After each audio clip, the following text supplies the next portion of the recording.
திரு Shyam sir, நான் உங்ககிட்ட கேட்க விரும்புறேன். இப்போ ஹிஸ்டரி ரிப்பீட்ஸ் இட் செல்ஃப் அப்படின்னு சொல்லுவாங்க.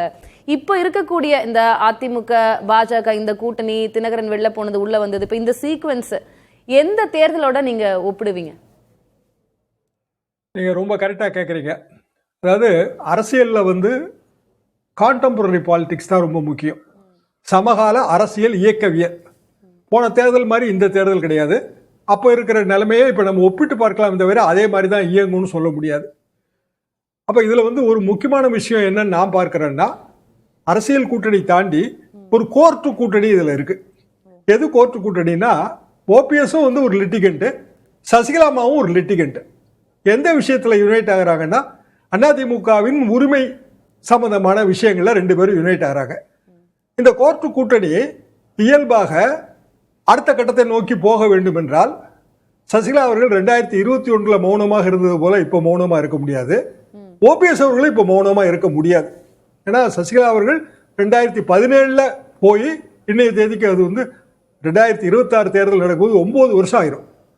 9 வருஷமாக அரசியல் அமைதி காத்தா அது அப்படியே காணாம போக வேண்டியதுதான். அதுக்கு மேல வேற வாய்ப்பே கிடையாது. ஓபிஎஸ்ஏ கட்சியை விட்டு நீக்கப்பட்டு ஒரு 3 வருஷம் ஆச்சு. இந்த தேர்தலையும் அவர் அமைதி காத்தாருன்னா அப்படியே போக வேண்டியதுதான். தேசிய ஜனநாயக கூட்டணியில் இணையலாம், அதுல தவறு இல்லை. ஆனா அதுல அங்க அவங்களுக்கான சீட் இல்லை. ஏன்னா ஓபிஎஸ் சசிகலா ரெண்டு பேருக்கும் 100% வாய்ப்பே இல்லை. அமைதி காக்க முடியாது இந்த தேர்தல்ல அப்படின்னா அவங்க இன்னும் வெளிப்படையா எதுவும் பேசவும் முடியலையே. ஓபிஎஸ் கிட்டயும் ஒரு அதீத அமைதி நிலவுது. என்ன பண்ண போறாருன்னு தெரியல. வெளிப்படையா கேட்டும் பார்த்துட்டாரு, ஆனா அன்னைக்கே டிஸ்மிஸ் பண்ணிட்டாரு எடப்பாடி பழனிசாமி அவர்கள். சசிகலாவும் என்ன பண்ண போறாங்க அப்படின்னு தெரியல. அவங்க என்ன அமைதியா இருக்க கூடாதுன்னா என்ன பண்ணணும், பண்றதுக்கான வாய்ப்பு அவங்களுக்கு இருக்கா இல்லையா? அவங்க பிடி யார் கையில இருக்கு? எம்ஜிஆர் மாளிகை கதவுகள்லாம் சாத்தப்பட்டு விட்டது, இனி அது திறப்பதற்கு வழி இல்லை. அப்படி என்றால் எனது நண்பர்கள், உள்ளார்ந்த நண்பர்கள், அவர்கள் சொல்வது என்னவென்றால், ஓபிஎஸ் அவர்களுக்கும் சசிகலா அவர்களுக்கும் ஒரு இணக்கமான சூழல் நிலவுது. ஏதோ ஒரு பேனர்ல அவங்க யுனைட் ஆக போறாங்க. அந்த பேனருக்கான வாய்ப்பு டெல்டாலையும் தென் மாவட்டங்கள்லையும். இந்த வாய்ப்பு எதிலிருந்து வருகிறதுனா அந்த முக்குளத்து ஓட்டு வங்கியில தான் வருது. ஒருவர் ஒரு கம்யூனிட்டியில பிறக்கிறதுனாலே கம்யூனிட்டி ஐக்கான் ஆக முடியாதுங்க. எல்லாரும் ஏதாவது ஒரு கம்யூனிட்டியில நம்ம பிறந்தானே இருப்போம். நம்ம எப்படி அந்த கம்யூனிட்டியோட ஐக்கான் ஆகும்? கம்யூனிட்டிக்கு நீங்க செஞ்சு கொடுத்துருக்கணும். அந்த இடத்துல திரும்ப சசிகலா அவர்களுக்கான ஓட்டு வங்கி அந்த செம்பியம் அவர்கள்னு அது ஒரு தலவாபுரத்துல இருந்து வள்ளியூர் வரைக்கும் ஒரு மிகப்பெரிய கிரௌடுங்க. அது 60 to 70% ஓட்டு இப்பவும் இருக்கு, இன்றைய தேதிக்கு இருக்கு. அது அதிமுகவோட ஓல்டு ஓட்டு வங்கி. அப்போ போன முறை அமமுக என்ன பண்ணுச்சு? அதிமுகவோட வெற்றி வாய்ப்பை ஸ்பாயில் பண்ணுச்சு. இந்த முறை யாரு பண்ணுவா? இவங்க ரெண்டு பேர் தான். அதாவது அவங்களுக்கு வேற மாவட்டங்கள்ல செல்வாக்கு கிடையாது. ஆனா இந்த மாவட்டங்கள்ல அவங்க சில ஆயிரம். இப்ப அவங்களுடைய அரசியல் நிலைப்பாடு என்னன்னு தெரியல. கண்டிப்பா என்டிஏக்குள்ள வரமாட்டாங்க, வந்தா ஆதரவு ஆயிடும். வெளியில இருந்து ஆதரவு அப்படின்னா ஒன்றா அமைதியா இருக்கணும், இல்ல ஆதரவு நிலைப்பாட்டை எடுக்கணும். ஸ்பாயில் பண்ணுவாங்கன்னா எப்படி பண்ணுவாங்க? பிஜேபி ஹைகமாண்ட் அதுக்கு விடுவாங்களா? அதாவதுங்க, பிஜேபி இப்ப இருக்கிற நிலைமையில பெரிய அளவுக்கு அவங்க வில் பவரை த்ரஸ்ட் பண்ற நிலைமையில எல்லாம் அகில இந்திய அரசியல் இல்ல. அதான் உண்மை. மோடி அவர்கள் இருக்கிற நெருக்கடியே பெரும் நெருக்கடியா இருக்கு. இல்லைன்னா இந்நேரம் தமிழ்நாட்டுல கேக்குறேன். ஏன்னா ஓபிஎஸ் அவர் சார்ந்த வழக்குகள் இருக்கு. சசிகலா அவர்களுக்கும் அவங்க வரலாறு திரும்பி பார்த்தோம்னா நிறைய சட்ட சிக்கல்கள் இருக்கு. அதெல்லாம் அவங்களுக்கு பிரச்சனை கொடுக்காதா? வழக்கு இல்லாத அரசியல்வாதி யாரு அப்படின்னா ஒருத்தநாடு வைத்தியலிங்கம் பேர்ல வழக்கே கிடையாதா? அவருக்கு திமுகவுக்கு போனாரு.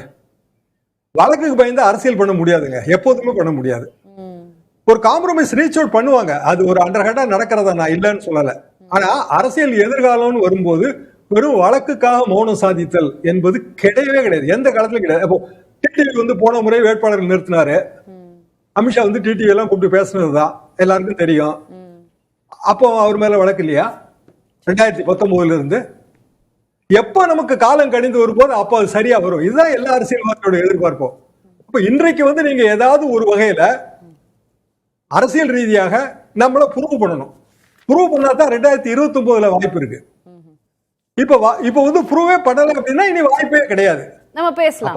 ஒதுங்க வேண்டும், இல்லைன்னா அவர்கள் அதை வாள் எடுத்து உருவ வேண்டும், வேற வழியே கிடையாது. நம்ம தலைப்பு வச்சது அதிமுகவுக்கு ஆதரவா பன்னீர்செல்வம் சசிகலா, அமித்ஷா பழனிசாமி திட்டம் என்ன அப்படின்னு கேட்டிருந்தேன். திரு பிரியன் சொல்றாரு இதுல பழனிசாமியே இல்லையே, இது அமித்ஷாவுடைய திட்டம் மட்டும்தானே, அவர் எங்க இருந்து வந்தாரு அப்படின்ற கேள்வி அவர் எழுப்புறாரு. இப்போ திரு பழனிசாமி அவர்களுடைய சம்மதத்தின் பேர்ல தான் அமித்ஷா என்னையே அழைத்தார் என்டிஏ கூட்டணிக்குள்ள அப்படின்னு திரு டிடிவி தினகரன் பேசுகிறார். அப்போ திரு பழனிசாமி அவர்களுக்கு இதுல ஸ்கோப்பே இல்ல, எல்லா மாஸ்டர் மைண்ட் எல்லாமே அமித்ஷா தான் அப்படின்னு நம்ம சொல்லிட முடியுமா திரு ஷியாம்? அப்படிதான் சொல்லணும். அமித்ஷா திட்டம் என்னவா இருக்க முடியும்? பாஜகவுக்கு அதிக இடம் வாங்குது, அதானே. பாஜகவுக்கு அதிக இடம் வாங்குறதுன்னா யாரை நிர்பந்தம் பண்ணணும்? எடப்பாடி பழனிசாமி தானே நிர்பந்தம் பண்ணணும். ஓபிஎஸ் எல்லாம் நிர்பந்தம் பண்ண முடியாதுல்ல. அப்ப எடப்பாடி பழனிசாமியை நிர்பந்தம் பண்ணணும்னா அவருக்கு ஒரு த்ரெட் வைக்கணும். இப்ப இந்த டாக் வர்றதுக்கு காரணமே வந்து அமித்ஷா தான். அதாவது சசிகலா அவர்கள் ஓபிஎஸ் அவர்களா இணைந்து வேட்பாளர்கள் நிறுத்த போறாங்க அப்படிங்கிற டாக்கு எங்க இருந்து வருது? பிஜேபி தான் வருது. என்ன காரணம்னா அப்பதான் இங்க நிர்பந்தம் ஆகும். ரைட்டு. இப்போ ரெட்டை இலைய எதிர்த்து நிக்க மாட்டாங்க, கற்பனைவாதம். அப்ப பலாப்பழ சின்னம் எது? பரிசுப்பட்டி சின்னம் எது? 2019 பரிசுப்பட்டி சின்னம் எது? 2018 மேலூர் கூட்டம் டிடிவி நடத்தினது. அமமுக பேர் அப்பதான் அனௌன்ஸ்மெண்ட். 2017 தாங்க பிரச்சனை. 18 வந்து அமமுக வந்துருச்சு.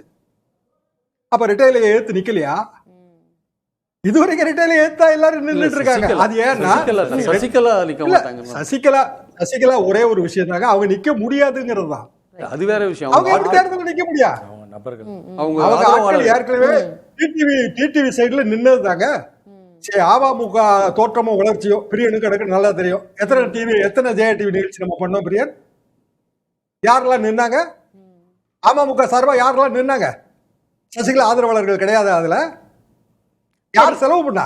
திரு ஷியாம், என்ன பட்ஜெட்? இல்ல இது புதுசு இல்ல. அப்படி அதிமுகவை எதிர்த்து அவங்க பாதகமாக செயல்பட மாட்டார்கள் அப்படின்னு டிடிவி தினகரன் ஒரு நம்பிக்கை தெரிவிக்கிறார்ல. அப்படிலாம் இல்ல, முன்னாடியே நின்றுருக்காங்க அப்படின்ற தரவுகளும் நம்ம கிட்ட இருக்கு. இப்போ ஏன் அப்படி தினகரன் அப்படி ஒரு நம்பிக்கை தெரிவிக்க வேண்டிய காரணம் என்ன? இல்ல பின்னாடி ஏதாவது காரணத்தை அவர் புரிஞ்சு அப்படி பேசுறாரா?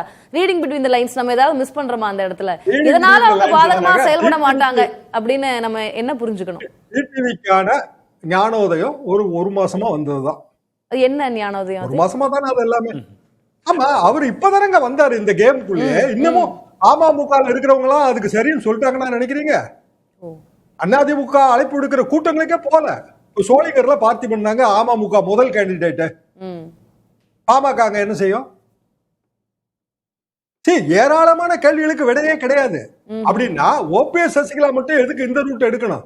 அப்படியே எடுத்தாலும் அது பிஜேபிக்கு எதிரான ரூட்னு எப்படி நினைக்கிறீங்கன்ற? அதுவும் பிஜேபி ஆதரவு ரூட் தான். திமுகக்கு எதிரான ரூட் வேணா வச்சுக்கங்க. எப்படி அதுவும் பிஜேபிக்கு அரசியல் வந்துங்க ஒரு பயங்கரமான மர்ம புத்தை புலி. இது 1000 கால் பூச்சி. எந்த கால் எந்த பக்கம் நிகருதுன்னு யாருக்குமே தெரியாது. எல்லாமே கான்டெம்பரரி பொலிட்டிக்கல் டைனமிக்ஸ் தான், சமகால அரசியல் இயக்கவியல். இன்னைக்கு நம்ம பேசிட்டு இருக்கிறது நாளை கழிச்சு மாறும். இன்னைக்கு வந்து 200 தொகுதி லட்சியம் சொல்லிட்டு இருந்த திமுக 234 தொகுதியில் லட்சியம் சொல்லிச்சு. இன்னைக்கு சொல்லிச்சா இல்லையா? இளைஞரணி கூட்டத்துல அவங்க ஏதோ ஒரு ரீடிங் வச்சிருக்காங்க. அப்போ இதெல்லாம் எதை நோக்கி போகுது? ஏகப்பட்ட முனைகள்ல போட்டியை அமைக்கிறாங்க. இது வந்து பிஜேபி கூட அட்வான்டேஜா இருக்குன்னு அவங்க நினைப்பாங்க. பிஜேபி வாங்குற சீட்டுகள்ல ஒன்று அதிக சீட்டுக்கு வாய்ப்பு இருக்கு. அந்த சீட்ல வந்து சசிகலாவோ ஓபிஎஸ்ஓ வந்து காம்படிஷன் கொடுக்க போறது இல்ல. அப்பனா தமிழ்நாட்டுல வந்து 2வது பெரிய திமுக அதிமுகவுக்கு அடுத்தாப்புல ஒரு இணையாக அல்லது அதிமுகவோட அதிகமாக பிஜேபி ஜெயிச்சிரும் அப்படின்னு அமித்ஷா கணக்கு போடலாம்ல.